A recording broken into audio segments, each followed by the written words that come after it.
በጣም የገረመኝ ነው። እኔ እንደዚህ አይነት ነገሮችን ሶሻል ሚዲያ ላይ በማየቴ በኢትዮጵያዊነት ባህል ማንነት ያደገ ሰው እንደዚህ አይነት ነገር ይናገራል ብሎ ማሰብ በጣም ይዘገነናል። ነፍስሽ ዛሬ በገነት ብትሆኚ ደስ ይላታል። ስጋዊ ስትሆኚ ደስታሽ ሁሉ ዓለማዊ ነው የሚሆነው። ዛሬ እግዚአብሔርን በምን አስደሰትኩ? ቅዱሳት መጻሕፍት ላይ የሚነሱ ነገሮች ማንነትን ለማጥፋት ከሚደረጉ ዘመቻዎች አንዱና ትልቁ ይሄ ነው። ከሚነሱ ነገሮች አንዱ መጻሕፍቱ ላይ ተመሳሳይ ጾታ ጋብቻን የሚደግፉ ነገሮች አሉ። እመቤታችን ጡት ስታጠባው አንዱን ጻድቅ የሚናገራል። ላቲ ክብሮ ስባት ክብርና ምስጋና ለሷ ይሁን። በእውነት የምንመካባት እናታችን ነች። እናታቸው በህይወት ካለች እስከ 2 ዓመት እስከ 3 ዓመት ጡት ያልጠባ የለም። መላው ዓለም ለድንግል ማርያም የጸጋ ልጇ ነው። ባጭሩ ይሄንን መንፈስ መለየት ያልቻሉ ሰዎች ናቸው። ምግብ በሚያስፈልግሽ ሰዓት የናፈቀሽ ሰው ቢመጣ ትጠግቢያለሽ። የራበው ሰው ምግብ ይፈልጋል። የናፈቀ ሰው የናፈቀውን ሰው አግኝቶ ማውራት ይፈልጋል። ያልተረዱትን መንፈሳዊ ዓለም እነሱ በሚያውቁት ስጋዊ ዓለም መተቸታቸው በጣም ይደንቀኛል። መንፈሳዊ ቃላቶች በስጋዊ መነጽር ሊታይ አይችሉም። ውሻ በጮኸ ቁጥር ያዛትዩም ግን ደግሞ ድንጉፃን አሉ። ከዛ መካከል ውሻ በጮኸ ቁጥር የሚደነግጡ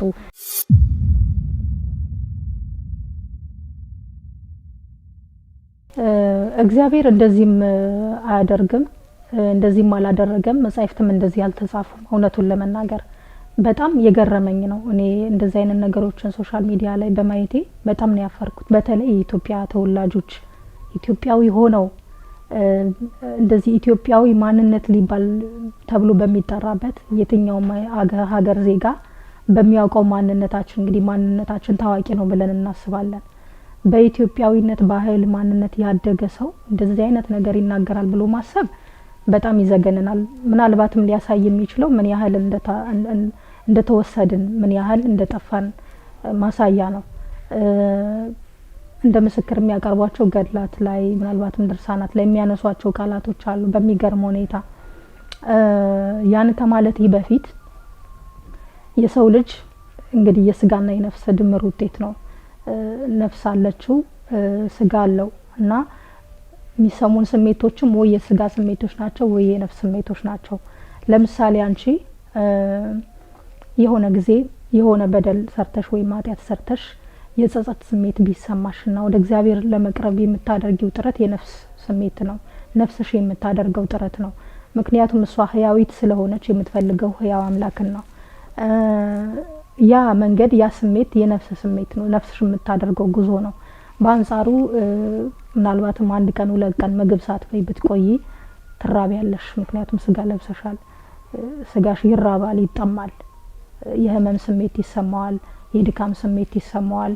እንደዚህ አይነት ስሜቶች የስጋ ስሜቶች አሉ እና ምናልባት የሆነ ጊዜ እናትሽ ሩቅ ሀገር ብትሆንና ብትናፍቅሽ ለረጅም ጊዜ ብትናፍቅሽ የሚሰማሽን ስሜት የናፍቆት ስሜት አለ። በአንጻሩ ደግሞ በተታመሚ የሚሰማሽ የህመም ስሜት አለ። ሁለቱም የተለያዩ ናቸው። ከተለያየ አንግል የተለያዩ ስሜቶችን ታስተናግጃለሽ። ምናልባት ልጅ ወልደሽ ልጅሽን የምታይበት የፍቅር ስሜት አለ። ደግሞ ራሱን የቻለ ደግሞ እሱ ደግሞ የትዳር አጋርሽን የምታይበት የፍቅር እይታ አለ። እሱ ደግሞ ሌላ ነው። ደግሞ እንደዚህ አይነት የተለያዩ ስሜቶች አሉ እኛ ጋር ማለት ነው። ምናልባት ሰው አናዶሽ ስትናደጅ የሚሰማሽ የቁጣ ስሜት አለ፣ የመናደድ ስሜት አለ እና እኛ ውስጥ ብዙ አይነት ስሜቶች ነው ያሉት። ልክ እንደዚህ ሁሉ ስጋና ነፍስን መለየት ያስፈልጋል። መጀመሪያ ስጋና ነፍስ የየራሳቸው ስሜቶች አሏቸው። ነፍስሽ ዛሬ በገነት ብትሆኚ ደስ ይላታል።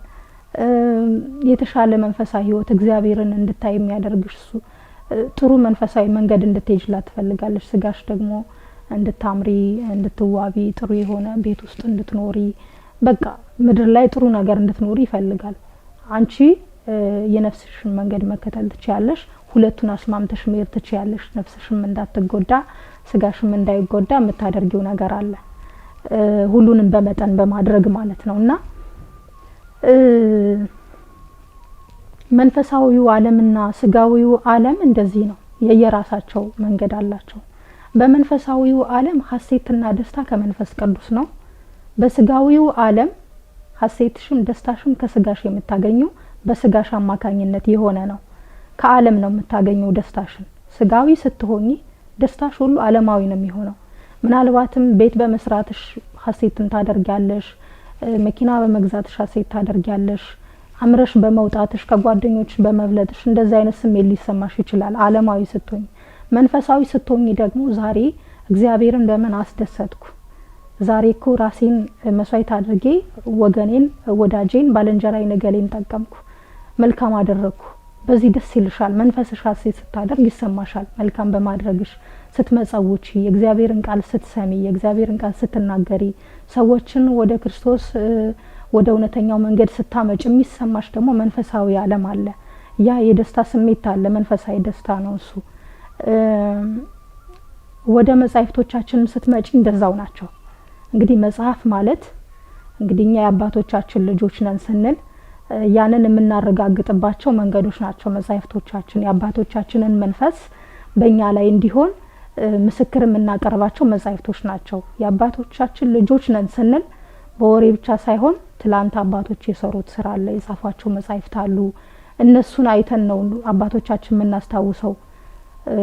ምክንያቱም አባቶቻችን አሁን በስጋ የሉም፣ በአካል አናገኛቸውም። ቅዱሳንን ሐዋርያትን አናገኛቸውም።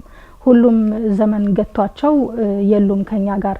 ግን እነሱ ከኛ ጋር እንደሆኑ እንዲሰማን መልእክታቱን ጽፈው ወንጌል ተጽፎልናል፣ ድርሳናትን፣ ገድላትን፣ የተለያዩ መጻሕፍትን በየዘመኑ የተነሱ ቅዱሳን ሐዋርያት ጽፈውልናል። አባቶች የሀገር ባለውለታዎችን ስትወስጂ ስለ ሀገር ታሪክ፣ ስለ ተለያዩ መልካም ነገሮች መዛግብትን ጽፈዋል። ለነገስታቱ ሳይቀር ዜና መዋዕል ተጽፎላቸዋል በነበሩበት ዘመን። ባጭሩ ዛሬ ያለው ትውልድ የትላንት ማንነቱን የትላንት የአባቶቹን መንፈስ የሚረዳባቸው መንገዶች ዋናዎቹ መጻሕፍት ናቸው። እና የጽሁፍ አገልግሎት እንደ ቀላል የሚታይ አይደለም። በዚህ ደግሞ ኢትዮጵያ ትልቁ ሀብቷ ጽሁፍ ነው። እና መጻሕፍት እንዳልኩሽ እንግዲህ ታሪክ ትላንት አለው፣ ዛሬ ያለው፣ ነገ አለው። ቀድሞ ወዳልኩሽ ነው የሚመልሰኝ። እነዚህ የድርሳናት የገላት ላይ የሚነሱ ነገሮች፣ ቅዱሳት መጻሕፍት ላይ የሚነሱ ነገሮች ማንነትን ለማጥፋት ከሚደረጉ ዘመቻዎች አንዱና ትልቁ ይሄ ነው። ምክንያቱም አንደኛ ትውልዱ መጻሕፍቱን ይጠቀምባቸዋል፣ ያምንባቸዋል፣ ክብር ይሰጣቸዋል። መጻሕፍቶቹ ከሌሉ ትላንትን የሚያስብበት መንገድ የለም። ትላንትን ታዛ አድርጎ የሚመካበት ነገር ይጎላል ማለት ነው።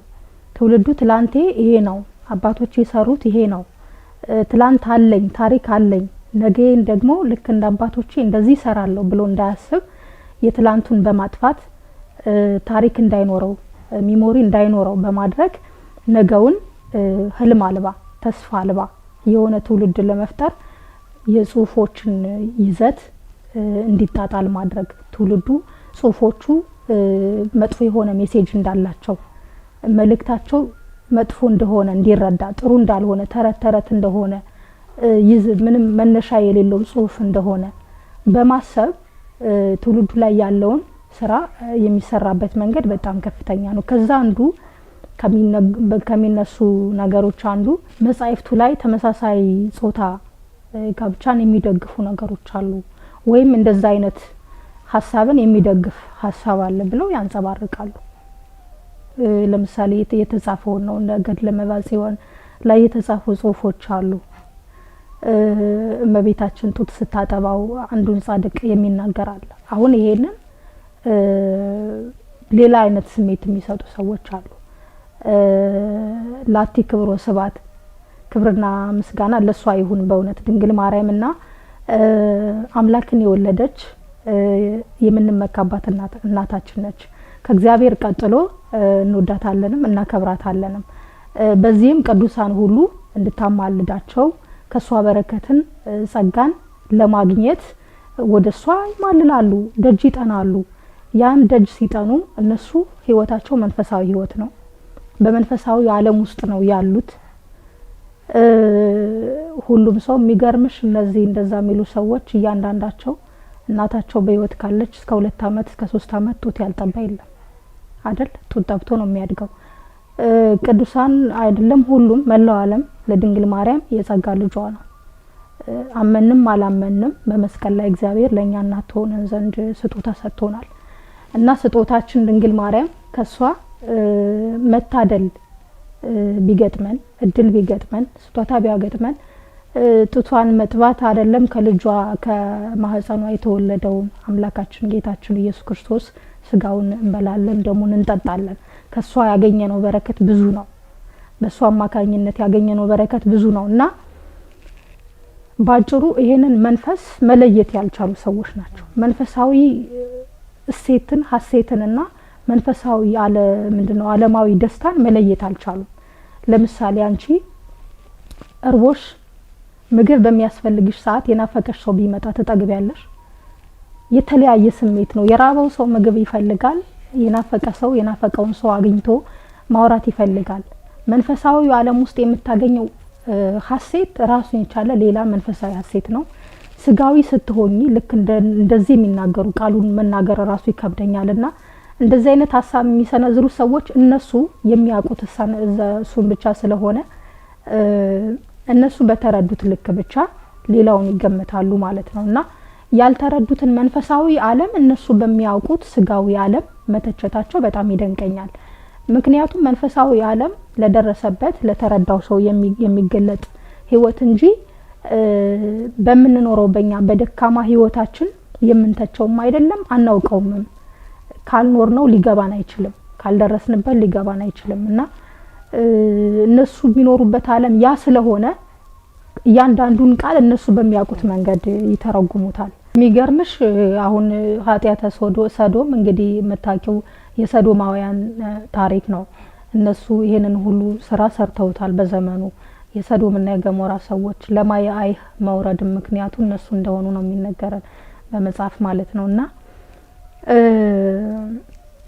እያንዳንዱን ቃል ለምሳሌ መንፈሳዊ ቃላቶች አሉ መጽሐፍ ቅዱሳዊ ቃላቶችን መተረጉሚበት መንገድ አለ ሌላውን መተረጉሚበት አለ መንፈሳዊ ቃላቶች በስጋዊ መነጽር ሊታዩ አይችሉም አሁን መነጽራችን መስተካከል አለበት በመንፈሳዊ ዓለም ውስጥ ደግሞ እግዚአብሔር የሚሰጥሽ ጸጋ አለ ትሩፋት አለ የተለያየ ጸጋ ይሰጣቸዋል እግዚአብሔር ለቅዱሳን እዛ ማዕረግ ላይ ሲደርሱ ለሁሉም አይደለም እኮ እዛ ማዕረግ ላይ ሲደርሱ እግዚአብሔር ራሱን በተለያየ መንገድ ይገልጥላቸዋል የተለያየ ስጦታ ይሰጣቸዋል ጸጋ ይሰጣቸዋል ራሱን ይገልጥላቸዋል ያናግራቸዋል የመፈወስ ጸጋ ልዩ ልዩ ጸጋ ይሰጣቸዋል እና እግዚአብሔር አባት ነው ድንግል ማርያምን እናት አድርገን የተቀበልነውና እግዚአብሔር አባቱ ነው ልጆቹን እንዴትስ ቢያናግራቸው እንዴትስ ቢያቅፋቸው እንዴት እንደዚህ አይነት ንግግር በመንፈሳዊው እይታ ላይ ስጋዊ እይታ ይጨመርበታል በጭራሽ የሌለን ዓለም ሊገናኝ የማይችልን ዓለም የሚገርምሽ እኮ እነዚህ ዓለማት ካሁን በፊትም አልተገናኙ ስጋዊና መንፈሳዊ ነው ምልሽ አሁንም አይገናኙም ወደፊትም ለዘላለም የማይገናኙ የተለያዩ ተቃራኒ ነገሮች ናቸው እና የመንፈስ ቅዱስን ስራ በሰይጣናዊ መንገድ መተቸት የማይቻል ነገር ነው ሁለቱ የተለያዩ ነገሮች ናቸው ያላቸው ስሜትም የተለያየ ነው ለምሳሌ እንደው ባጭሩ እንደዚህ የሚሉ ሰዎችን መጠየቅ ብችል መጠየቃቸው ምንድነው ከሞት በኋላ ህይወት እንዳለ ያምናሉ በተለይ ክርስቲያኖች ክርስቶስ ዳግም ይመጣል ያስነሳናል ብለን እናምናለን ከዛ በኋላ ያለን ህይወት ምን ይመስላል ብለሽ ጠይቂያቸው መጋባት አለ ልጅ መውለድ አለ እንዲህ አይነት ስሜቶች እዛ ይስተናገዳሉ የለም እኮ ይሄ ስሜት እዚሁም ይቀር ነው በገነት ወይም በመንግስተ ሰማያት ያለው ህይወት ፍጹም መንፈሳዊ ህይወት ነው እንደዚህ አይነት ስሜቶች የረሃብ ስሜት የመጠማት ስሜት ሌሎች የዝሙት ጾር እነዚህ ሁሉ የሉም እዚሁ ነው የሚቀሩት ከስጋ ጋር እና በዛ ዓለም ልክ መንፈሳዊውን ዓለም እንደዚህ አድርገው ማሰብ ከጀመሩ በመንግስተ ሰማያት ልክ እንደዛ አይነት ህይወት አለ ብሎ የማሰብ ያህል ነውና ትልቅ ክህደትም ነው ሊሆንም አይችልምና በተለይ ደግሞ ትልልቅ መምህራን በዚህ ጉዳይ ላይ ትልቅ አስተያየት ቢሰጡበት ደስ ይለኛል ለምሳሌሽ አሁን ውሻ በጮኸ ቁጥር ያዛትዩም ግን ደግሞ ድንጉጻን አሉ ከዛ መካከል ውሻ በጮኸ ቁጥር የሚደነግጡ ያልጻኑ አሉ በክርስቲያኖችም ዘንድ ገና ዕውቀት ያለ የላቸው በደንብ የማያውቁ የተነገረው ሁሉ እውነት የሚመስላቸው የሰሙትን ሁሉ የሚያምኑ ምእመናን ስላሉ ለነሱ ሲባል እነሱ እንዳይጠራጠሩ መልካሙን ነገር አንሻፈው እንዳያዩት ለነሱ ሲባል በጊዜ ሀይ መባል አለበት መልስ መሰጠት አለበት ብዬ አስባለሁ ሌሎች ሊቃውንትም ደግሞ በደንብ መልስ ቢሰጡበት ደስ ይለኛል